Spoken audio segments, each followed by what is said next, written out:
Bien-aimés, peuple de Dieu, bonjour à vous. Nous croyons que par la grâce de Dieu, vous avez passé une excellente nuit. Merci d'être présent à votre programme de méditation matinale.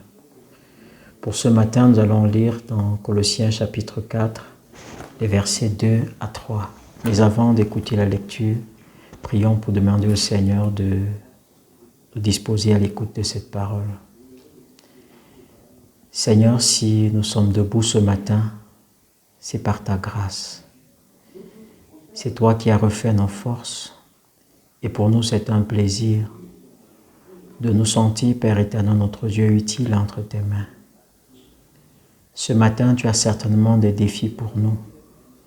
Et nous voulons, Seigneur, notre Dieu, que ta parole nous inspire pour pouvoir surmonter les défis que nous allons affronter au courant de cette journée.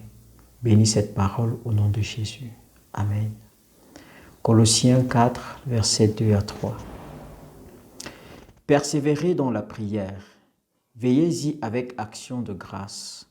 Priez en même temps pour nous, afin que Dieu nous ouvre une porte pour la parole, en sorte que je puisse annoncer le mystère de Christ pour lequel je suis dans les chaînes. Bien-aimés dans le Seigneur, l'apôtre Paul, l'auteur de cet épître, écrit, bien évidemment, tel que le texte peut nous le dire, du fond de la prison.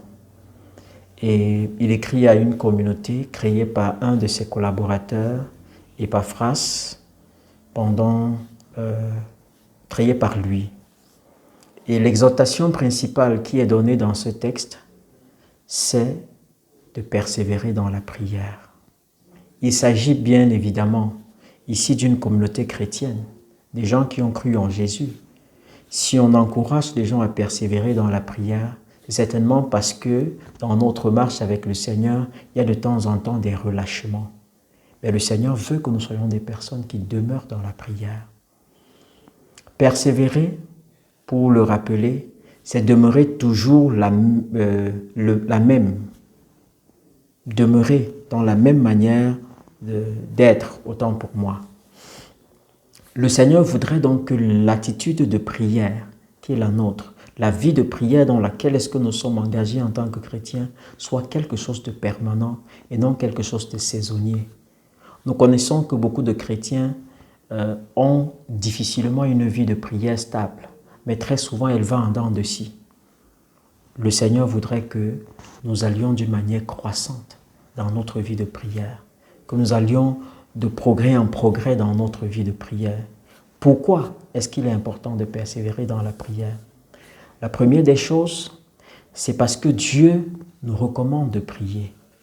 Vous vous rappelez certainement l'histoire de Luc 18, de ce juge inique, cette femme veuve qui est venue demander justice et a insisté jusqu'à ce que le juge lui rende justice. Et par là, Jésus voulait enseigner la persévérance. Il nous invite à la persévérance. Il t'invite, mon frère et ma sœur, à persévérer.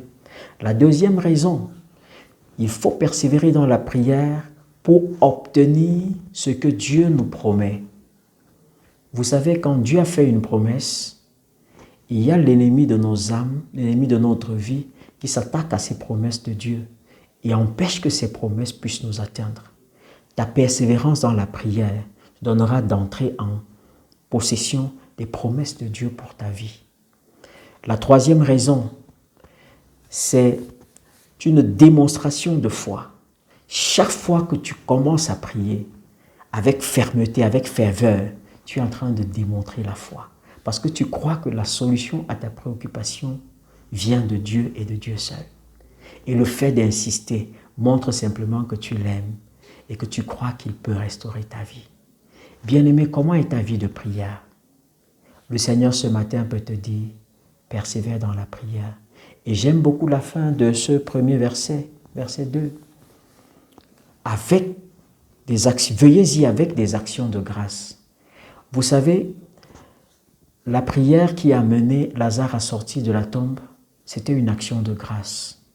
Jésus savait que Dieu l'exauçait toujours. Et à ce moment, il a simplement dit une action de grâce. Et donc pas question pour nous, dans la persévérance, de répéter simplement les mêmes prières, mais de rendre grâce à Dieu parce que nous croyons que l'exaucement est au bout. Persévère dans la prière. Sois béni abondamment et passe une excellente journée au nom de Jésus-Christ. Amen.